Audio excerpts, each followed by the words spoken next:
now live. Hi, Rumaisa. Hello, how are you? Good, how are you? I'm doing great. Okay, so I'm just going to give you a small intro. So our third speaker is Rumaisa, a 16-year-old from Dhaka, Bangladesh. We're extremely honored to have you here today to share your story of your aunt and grandfather. Before we get into our interview questions, could you just share a little bit more of your story?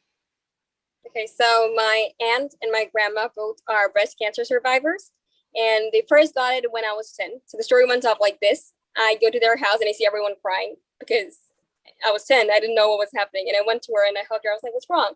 And she tells me that she has cancer. And till this date, I remember the dread I felt. I was like, oh my God, will she be here with us the next moment or not? Because cancer is a disease that everyone fears it because you don't know if the person's going to be there the next moment or not. So both of the incidents happened in one year. And I really remember being scared. And I remember her, she was the only one who was so hopeful about it. She was like, that I'm going to fight it. I'm going to go through it. So it's something that's been in my family history for a long time, whether I like it or not, it's still there, which is why I'm so passionate about raising awareness about it. Mm-hmm. In terms of raising awareness, there's obviously a lot of stigma, especially around breast cancer, because a lot of people think that breast cancer is more common in females. So do you think that the care and the diagnosis of your grandfather was impacted by the stigma around breast cancer?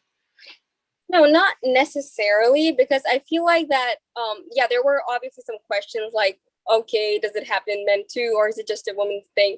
But it's not necessarily that. There were some stigmas around it, but for cancer, you really need to have a really supportive family and friends. You need to have a really strong emotional support, which they both had, both my aunt and my grandfather. So for them, I don't think that it was that hard, even though there was some emotional turmoil, but the stigmas weren't hitting them that hard because they had an emotional support around them. That's amazing.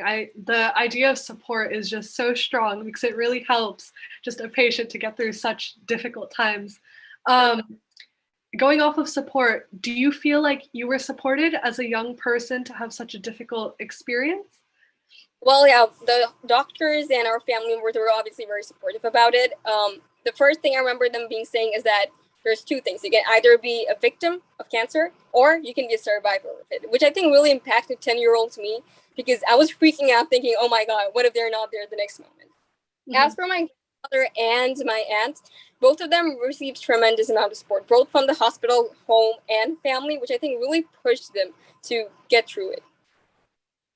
It's amazing.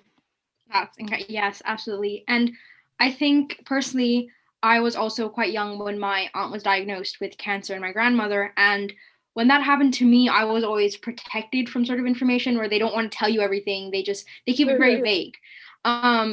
Did you ever feel like that?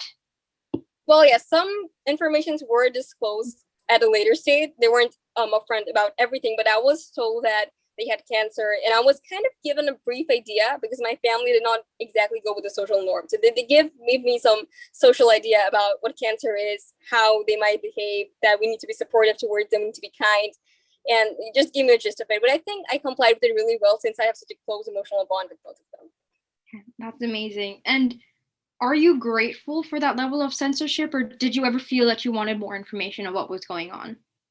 I feel like for 10-year-olds me, the censorship was necessary because I was freaking out. For me, cancer was something that if you had it, you're going to die or something need to happen to you.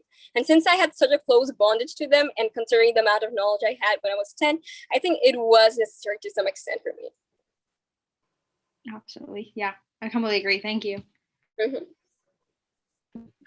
And like going back to the whole, how you were so young, do you feel like the experience would have been a lot more different or the level of support and censorship would have been different if you faced this as an adult? Yeah, definitely it would be different. Like I know 10-year-olds me couldn't exactly support my grandparents in terms of encouraging words and stuff. I was there, I was telling them it's going to be all right, but that's the most I could do. As an adult, if I heard about this news like recently or right now, support definitely would have been different. And I think there wouldn't be as much of censorship or stigmatized words because I had a different mindset back then. I have a different mindset back now. So I think censorship wouldn't be the same level as it was then if compared to. And did you ever feel like there wasn't enough support, obviously being much younger and having to deal with the whole the journey of seeing a family member with cancer, did you ever feel like as though there was not enough support or you didn't really have someone to talk to? Yeah, there were times when I was scared, especially when they were coming back and from the radiotherapy and radiation and all that. I didn't feel like that anyone was in the mood or like in that state where they would talk to me and be like, it's okay, they're fine. Because every time they went to the hospital, I used to think, oh my God, this is the end of everything. They're not going to come back. And I used to cry like hell and stuff. But growing older and understanding the situation more, I understand that everyone had their thing to grow through, and they did try their best to be there for me. And I do believe that the human spirit is stronger than everything, because I saw both of my family members really fight through it, and they fought like hell to get through it, and they did. How do you think this experience has affected other parts of your life in terms of your outlook? I did not really know about cancer when I was younger. Like, even as a 10-year-old, even in my early teens, I was not aware of what cancer was. The only thing I knew was that it's a dreaded disease. If you had it, it equals to death. But growing older, I started reading about it more. I started researching about it more, since there are two close members of my family who suffered from it. And I really understood that there's a lot of stigma, a lot of taboos, a lot of social constructs behind it, which makes it seem much more dreaded than it is. But like right now, I believe that noticing the signs early, diagnosing it, just raising awareness about it, being mindful about it, can really prevent the so-called scary parts of cancer. And do you think that if you hadn't gone through this experience and this traumatizing experience to a certain extent, you would have still been encouraged by other organizations and communities to learn about cancer and its consequences? Well, definitely, because I feel like cancer is a disease that a lot of people have. Because if you look at like the scary disease section of society, if you hear like stronger names, maybe you wouldn't understand it. But if you hear cancer, you'll be like, okay, this person's sick. They probably need support. And there's, apart from like my grandparents and now, there are so many family, friends, and other people who are diagnosed with cancer. So I believe that yes, to a certain extent, I would understand it and learn about it, but maybe not as much as I did now through my family members. For sure. Another question that we have is a sort of unique question, but a lot of people, like people who don't necessarily understand what it's like to be someone whose family friend has been diagnosed, they use this really traditional, "Are you okay? How are things going?" Did you ever feel like that was an insensitive way to approach the situation, or did you think it was comforting? To some extent, it was kind of insensitive, because when people ask, are you healthy, when your nails and hairs are falling out, that's kind of insensitive. Obviously, they're not healthy. But I feel like people could use words like, I'm here for you. If you need anything, I'll be there. Or stuff like, if you just need anything, give me a call. We can go out for tea. To treat cancer people as a normal person instead of seeing them, okay, this is a sick person. This is something that I believe that really needs to change in society. Mm-hmm. Yeah, that's a very unique answer, actually. And I think it's a very good thing to be saying, because everyone immediately, they just do it as a sort of mannerism that they don't actually care that much, but they just feel like they need to ask, otherwise it's insensitive. When in fact it's the other way, that if you're not available in any sort of way, regardless of how you phrase it, it seems insensitive. Yeah, absolutely. And do you think that young people who experience consequence of cancer from relatives, do you think that they require a unique sort of support compared to, for example, an adult? Well, I believe support for children, adults, are like both necessary, because society sees cancer as something that's really serious, which it is serious. I'm not saying it's not. It's definitely serious. But I feel like some support from friends, like just asking or being like, hey, how's the person doing? Do you want to meet up? Or just a call to ask if everything's all right, is really necessary, because cancer is scary. There were times as a 10-year-old I thought maybe I'm going to lose them, or maybe they're not going to be there. So I believe that support is necessary both to a child and an adult, and especially to the person who's suffering from cancer. I wanted to take this a bit more on the bigger scale of support. How well do you think Bangladeshis, both medically and personally, are equipped to support cancer patients with their whole journey, the diagnosis, the treatment, the follow-up, everything? Since cancer is a really broad term, I feel like there are certain cancers like liver cancer and blood cancer, which aren't really much heard of. And I feel like that in some hospitals, they aren't well equipped to treat patients with cancer, completely being honest. But cancers which are in a more larger scale, like breast cancer, there are equipment to treat it, There are people you can talk to, like medically speaking, so that you feel better and all. But I feel like it's very stigmatized, and most of the people who do reach out is more for like a charity where they're asking because, oh, you're sick, you might die, so let's ask how you're doing, not because they genuinely want to connect with you. So you're going to see a lot of people you've never talked in your life coming up and being like, hey, are you okay? Or medical people being extra nice with you, which I do get.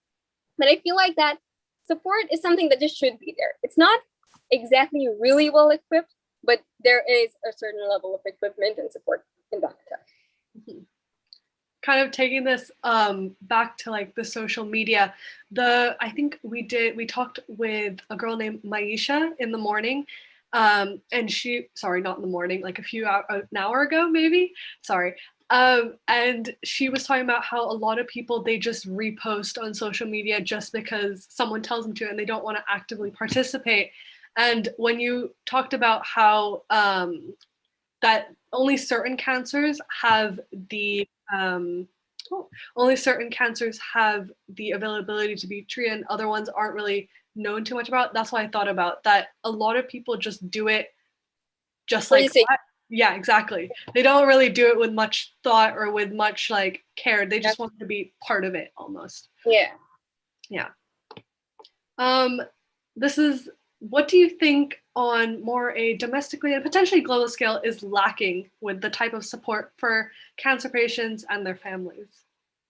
I feel like one thing is that a lot of doctors are not really upfront about all the medical details. They tell you have cancer, you need therapy, and you need radiotherapy and stuff like that. But they're not really told on details, and especially on prevention. I feel like a lot of people aren't aware of the signs of how to prevent it and how to actually combat it from like a very early scale, which I think is very necessary if you have cancer. The information on that part is really lacking. Mm-hmm.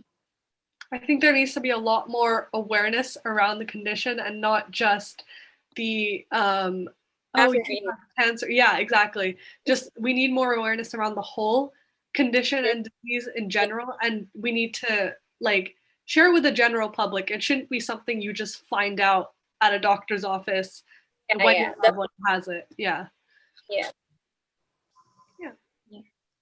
For sure. And I think a lot of times it's the people who have personal experiences with cancer that try to take that extra step and understand. You learn medically through the hospital, and then you learn this really extreme, like what you were saying in the beginning, Rumaisa, that like cancer equals death. That's the sort of message that goes around on social media, which of course it's a completely horrible and dreadful disease, but there are so many other complications that come with it and nuances, and that not everyone actually dies from cancer. And in fact, there are several survivors and people who have been able to come through it and have learned from it. And there's so many messages that we should all take away, regardless of our position in relation to cancer. So thank you so much for sharing with us. Thank you for having me. Thank you so much. We really appreciate what you told us today. It was an amazing interview. Thank you. Thank you. Hey, we're going to stop this live. Thank you, audience members, for joining us for this interview. It's been amazing. We're going to be starting Angelique's in just a couple minutes, so make sure to stay tuned for that one. Thank you so much.